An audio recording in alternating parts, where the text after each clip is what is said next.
Hello, everyone. I am Dr. Chris Martinson, Peak Prosperity, and I am pleased to announce that Peak Prosperity, we're going to be holding one of our world famous, well designed, information and action packed webinars centered around food in November. Look, we're already pretty busy with so many other vital pursuits, but here's why we're doing this. Well, we have to. In the United States, it's become clear that our merged corporate government partnerships have been conspiring for decades to make us sick. Now, presumably they did this to boost their accumulation of USD currency units or something really benign, like or banal like that, right? But a sick person, and especially a sick child, is a lifetime of revenue and would be marked as a profit center on various spreadsheets of various CFOs in various industries. And it's disgusting. It's immoral. It's awful. It really sounds bad. It is bad. Now, something has clearly, obviously, desperately gone off the rails. I mean, just look at this chart here of autism rates that have gone up from 1 in 10,000 to, well, they say now it's 1 in 22. So it's just awful, right? I mean, a society that cannot even muster up some sort of alarm about poisoning its own children is perhaps maybe, I don't know, not worth saving. It's that far off the rails, but different conversation for a different day. Today, let's begin our inquiry here. Look, the food industry actively and consciously deployed addiction specialists and scientists from the tobacco industry to engineer foods to be addictive.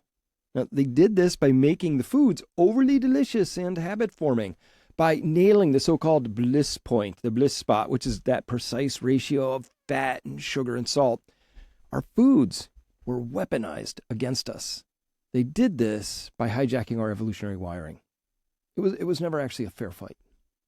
So the first excited CEOs and CFOs, they were in the tobacco companies that bought up all the big food companies. And as Callie Means described recently on the Tucker Carlson show, well, let's just listen in. Take it away, Callie. In the 1990s, the two largest food companies in the world were R.J. Reynolds and Philip Morris. What happened is when the Surgeon General way too late in the 1980s said cigarettes were maybe problematic, these were some of the largest companies in the world with the largest cash piles of any company in the world. So what they did is they used their cash piles to buy food companies. They shifted their thousands of scientists who were experts at making cigarettes addictive to the food department. So we had the rise of ultra-processed food where our food now is a science experiment. The second thing they did is they shifted their lobbying. So the cigarette industry, of course, was the biggest, lobbying spenders and had a good playbook. They shifted their playbook on lobbying and rigging institutions of trust to food. So they created the food pyramid. So the cigarette industry, through the food companies they bought, paid off the FDA, the USDA, Harvard to create reports saying sugar doesn't cause obesity. And they lobbied for the food pyramid in the 1990s, we all remember, which said, animal-based fats are bad, carbs are good. Remember, carbs and sugar were basically the base of the pyramid.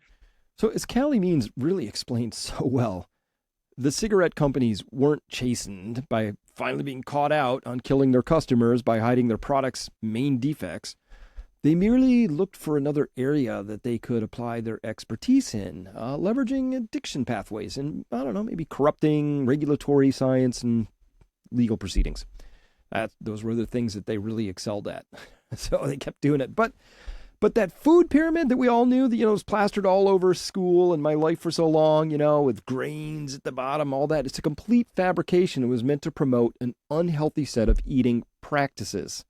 It wasn't based on science. So let's let Callie Means take up the story a little bit further. The fastest growing industry in America right now isn't AI. It's not tech. It's healthcare. It's the largest and fastest growing industry. And just as a statement of economic fact, the best thing for that industry is a child getting sick.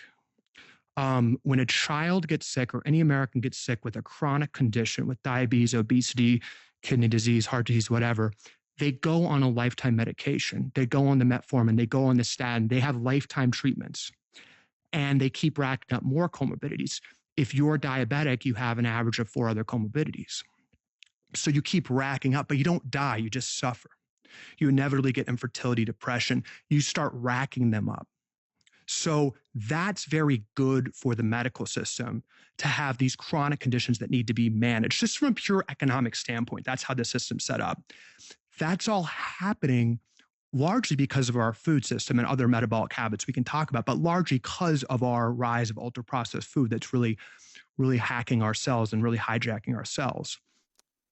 So what we just heard is that the system's design, it's designed to A, make people sick, B, treat the symptoms of that sickness or those sicknesses with pills, and then C, when those don't work and they ultimately fail, send those people into hospitals where they're overcharged and underserved.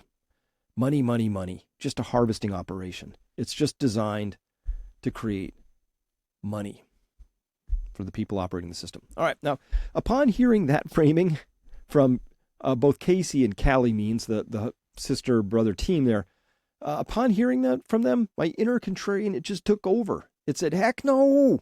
It screamed, if they want me sick on their poisons, then by gum, I'm going to do the opposite. Become healthy.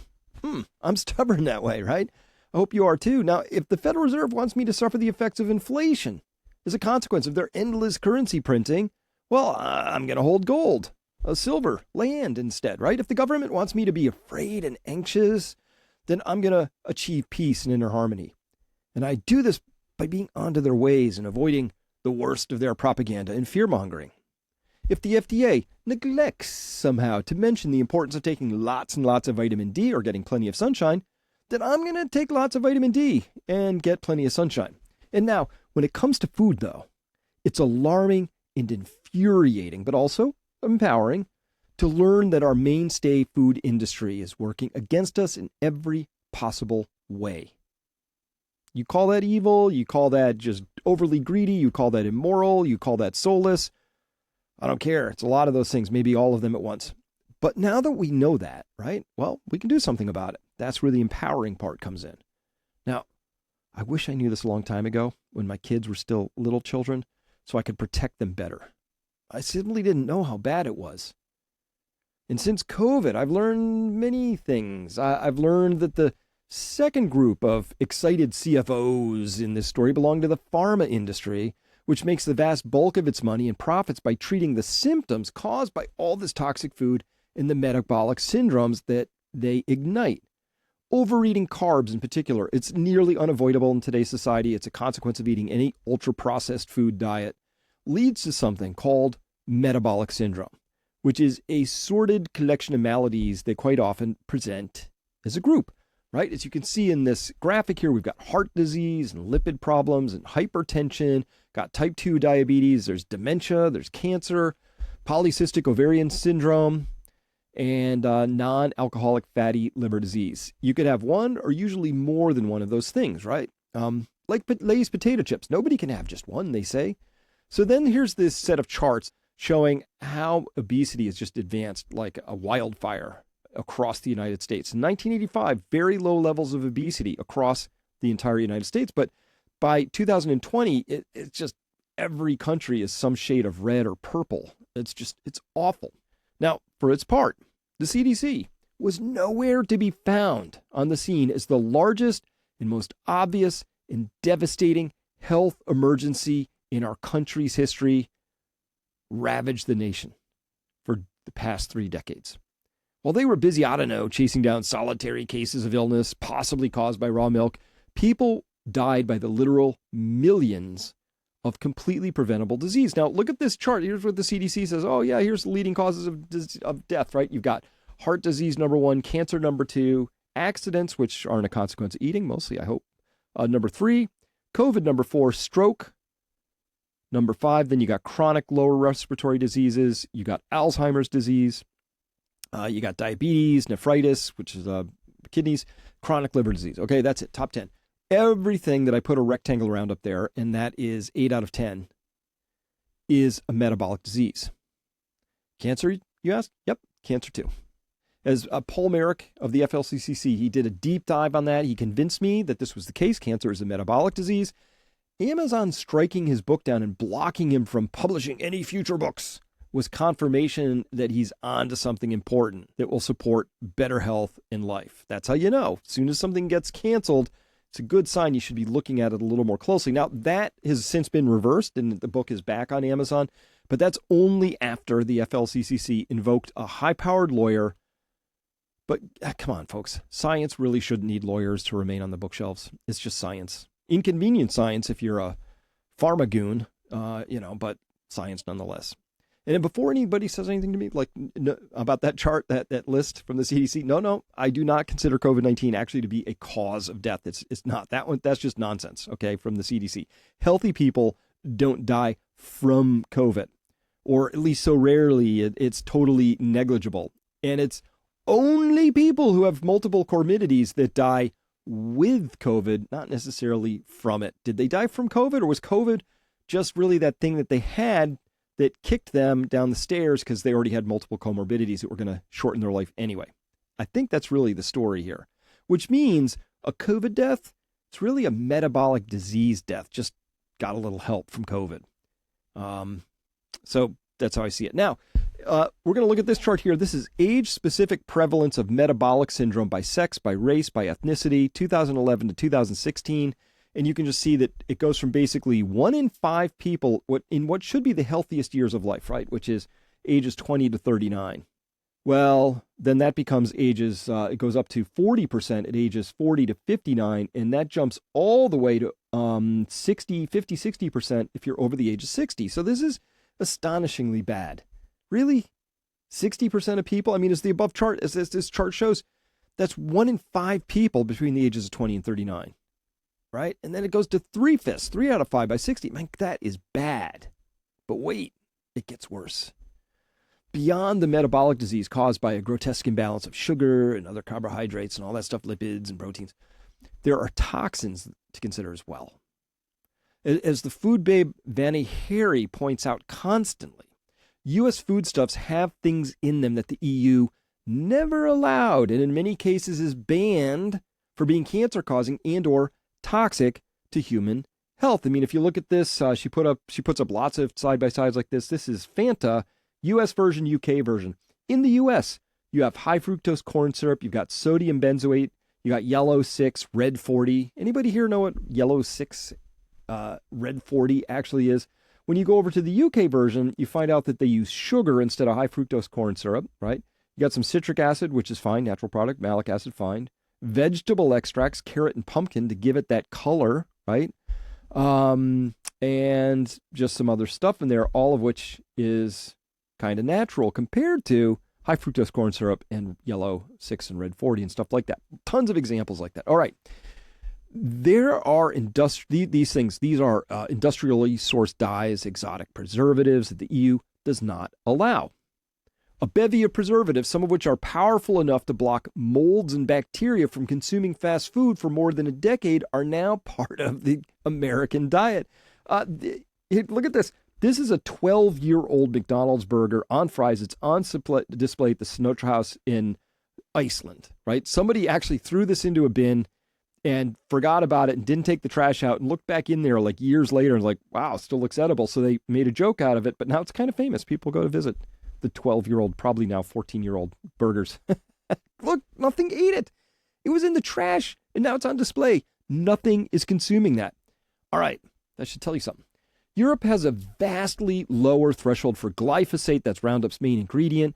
Has a lower threshold for those residues of glyphosate in food than in the U.S., which, for some reason, nobody can properly explain, allows to be sprayed on mature crops as a desiccant to speed up the drying a little bit, promote a more consistent and speedy harvest, because we're in a hurry.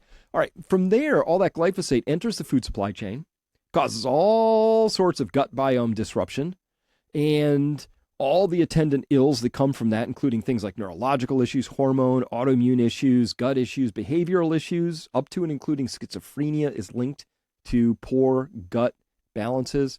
All right, so what do? Now, the above, very condensed list of issues and obvious corruption and moral rot at the heart of the food system. Now, it's spread to most of the world. It's spreading everywhere.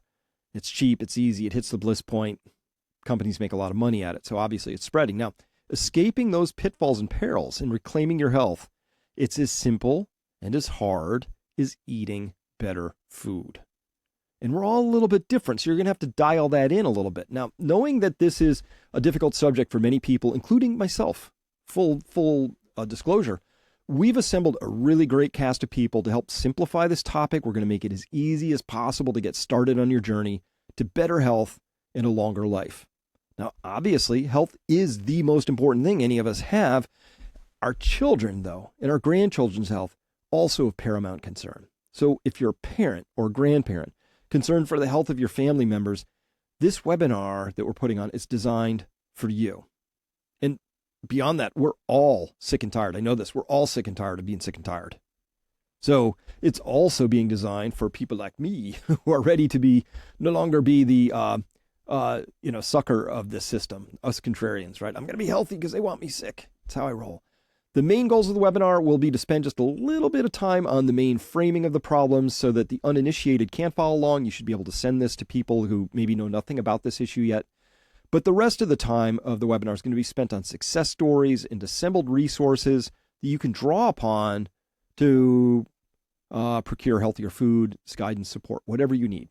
The faculty for this webinar is still TBD. It's assembling quickly, but we can say that it does include myself, Tracy Thurman, who many of you have seen already, Dr. Ken Berry, Peter Simonson to talk about bone density, metabolic health, a whole wide variety of farmers and producers, maybe an Amish guy in there, success stories, obviously to motivate and show what's possible. And then, of course, we'll be doing our usual thing. We'll be assembling a big old how-to list of suppliers and sources to help simplify and reduce the complexity of eating well. I mean, it shouldn't be this hard, but it kind of is. So in conclusion, look, food represents one facet of the great awakening that's now upon us. And it's a really important one. Everybody wants to be healthy. Many of us don't know how to get there. So lifting our heads up groggily, we've noticed that our interlocking system of corporations and government they've entirely lost the plot line, assuming that plot line included us being healthy and happy. They don't care about that. In fact, they want the opposite. They clearly do not have our best interests at heart. We know that. And worse, they are clearly incentivized to create more sickness and disease, not less. And over time, this has morphed into such a distorted labyrinth of falsehoods and customary practices that most doctors are entirely unaware of where the problems originate in their practices and in their patients, or how to even do anything about it other than treat the symptoms. We're offering a root cause analysis and a set of actionable solutions. It's time to fight back. They want you sick. We want you healthy.